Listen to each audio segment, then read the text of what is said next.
Good morning, dear students. The next topic from chapter number 8 is relationship between planning and controlling. अब ये दो functions है management के. This was the first function and this was the fifth function. What is the relation between both? ऐसा कहा जाता है कि planning और controlling are inseparable twins of management.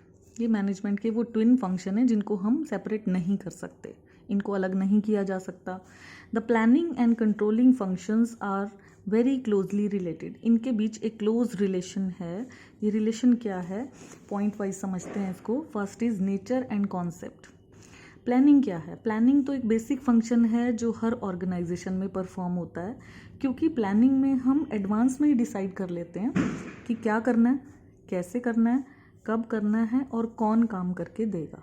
Planning से गैप दूर हो जाता है where we are standing today and where we want to reach. हम आज किस पोजीशन पे हैं और हम फ्यूचर में कहाँ पहुँचना चाहते हैं, उस गैप को प्लानिंग दूर करती है. This was the meaning of planning. Now what is controlling? It means keeping a check that everything is in accordance with plan.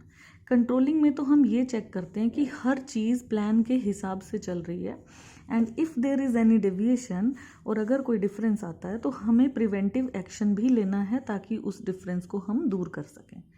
So the meaning of controlling, जब हमने ये कंट्रोलिंग का मीनिंग पढ़ा तो इससे ये क्लियर हो गया कि कंट्रोलिंग फंक्शन तभी लिया जा सकता है जब हमने टाइमली प्लान को इम्प्लीमेंट किया हो, क्योंकि इसमें हम प्लानिंग के साथ ही तो मैच कर रहे हैं. तभी तो पता चला कि एक्चुअल और प्लान में डिफरेंस आया, उस डिफरेंस की वजह से ही हमने एक्शन लिया. तो इसलिए नेचर और कॉन्सेप्ट भी इनका मिलता जुलता है. अगर हम प्लान नहीं करेंगे तो हम कंट्रोल भी नहीं कर पाएंगे. सेकेंडली ये कहना चाह रहा है कि प्लानिंग और कंट्रोलिंग इंटरडिपेंडेंट हैं, एक दूसरे पे डिपेंड करती हैं, इंटरलिंक्ड हैं, एक दूसरे से लिंक है इनका. Planning and controlling function always को एग्जिस्ट और हैव टू एग्जिस्ट टुगेदर. इन्हें साथ ही रहना पड़ेगा क्योंकि एक फंक्शन दूसरे पे डिपेंड करता है. कंट्रोलिंग फंक्शन में हमने एक्चुअल परफॉर्मेंस को प्लान परफॉर्मेंस से कंपेयर किया, और अगर प्लानिंग होती ही नहीं तो कंट्रोलिंग मैनेजर को कभी ये नहीं पता चलना था कि एक्चुअल परफॉर्मेंस ओके है या नहीं. तो जो बेस है कंपैरिजन का, या उसे हम यार्ड स्टिक कह सकते हैं कि हम कैसे मेज़र करें एक्चुअल को प्लान के साथ, तो प्लानिंग अगर ना होती तो कंट्रोलिंग फंक्शन को ये बेस नहीं मिलना था. On the other hand, the planning function is also dependent on controlling function. अब प्लान भी कंट्रोल पे डिपेंड करता है, as plans are not made only on papers. अब ये तो है नहीं कि प्लान सिर्फ पेपर पे बनाया, बट अब हमें उसे फॉलो भी करना होता है, हमें उसे इम्प्लीमेंट भी करना होता है. तो कंट्रोलिंग फंक्शन से ये भी तो पता चलता है कि हर आदमी प्लान को स्ट्रिक्टली फॉलो कर रहा है. कंटिन्यूस मॉनिटरिंग करनी पड़ती है, चेक करना पड़ता है कंट्रोलिंग फंक्शन में. It make it possible that everyone follows the plan. तो प्लानिंग भी तो कंट्रोलिंग पे डिपेंडेंट है. हमने प्लान बना के ऑन पेपर्स छोड़ दिया, लेकिन अगर कोई कंटिन्यूस उसको मॉनिटर नहीं करेगा, यानी हम चेक नहीं करेंगे, कंट्रोल नहीं करेंगे, तो प्लान बनाने का भी कोई फ़ायदा नहीं होगा. So both the functions are interlinked and interdependent, क्योंकि अगर हमें सक्सेसफुली दोनों फंक्शंस को अगर एग्जीक्यूट करना है तो ये दोनों को एक दूसरे को सपोर्ट करना चाहिए. फॉर एग्जाम्पल, अगर वर्कर्स ने 800 यूनिट्स प्रोड्यूस किए तो मैनेजर को कैसे पता चलेगा कि ये 800 एडिक्वेट यानी प्रॉपर प्रोडक्शन है या नहीं, जबकि उसको स्टैंडर्ड प्रोडक्शन बताई ही नहीं गई. अब बेस क्या है कंपैरिजन का? अगर स्टैंडर्ड टारगेट हमें पता हो कि 1000 यूनिट्स थे, अब कंट्रोलिंग मैनेजर को ईजिली पता लग जाएगा कि परफॉर्मेंस में इम्प्रूवमेंट है और एम्प्लॉयज़ इस सेट टारगेट को अचीव कर सकते हैं. ठीक है ना? जब तक हमने टारगेट सेट नहीं किया तो हमें एक्चुअल परफॉर्मेंस को कंपेयर करने के लिए कोई बेस ही नहीं मिलता. Thirdly, planning and controlling both are backward and forward looking functions. Controlling को हमने बैकवर्ड क्यों कहा? क्योंकि इसमें पुरानी एक्टिविटीज़ का ही पोस्टमार्टम हुआ.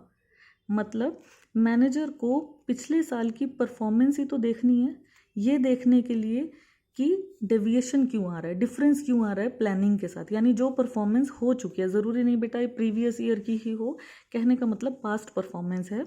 जो भी हम काम कर चुके हैं उसको प्लानिंग के साथ मैच करके हम डिफरेंस फाइंड करते हैं. तो वो काम क्योंकि ऑलरेडी हो चुका है, इसलिए हम इसको बैकवर्ड लुकिंग कह रहे हैं.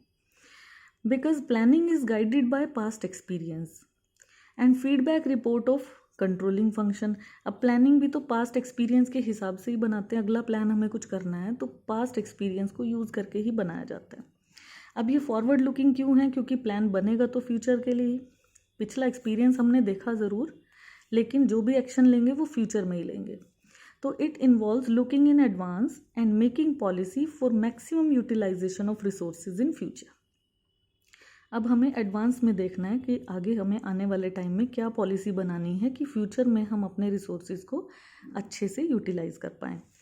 कंट्रोलिंग भी फॉरवर्ड लुकिंग है, क्योंकि कंट्रोलिंग का भी एंड सिर्फ कंपैरिजन नहीं है कि हमने स्टैंडर्ड के साथ एक्चुअल परफॉर्मेंस को कंपेयर कर लिया बस। अब हमें रीजंस भी फाइंड करने होते हैं, फिर उसको फ्यूचर में वो मिस्टेक ना हो। आ गई ना बात फ्यूचर की, तो यहाँ पे वो गलती, वो डेविएशन दोबारा ना आए, फ्यूचर में हम उसके लिए एक्शन ले लेते हैं, इसलिए हम इसको फॉरवर्ड लुकिंग भी बोलते हैं।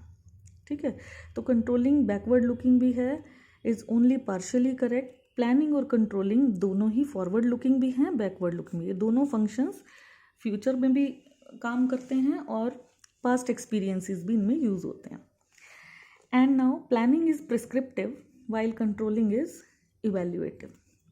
जैसे डॉक्टर एक प्रिस्क्रिप्शन लिख के देता है, अगर आपको कुछ प्रॉब्लम है, डॉक्टर अगर मेडिसिन लिख के दे दे तो आपको रिलीफ तो नहीं मिलता जब तक आप वो मेडिसिन ले नहीं लेते। तो प्लानिंग जो है वो डॉक्टर का स्लिप है और कंट्रोलिंग क्या है, मेडिसिन है।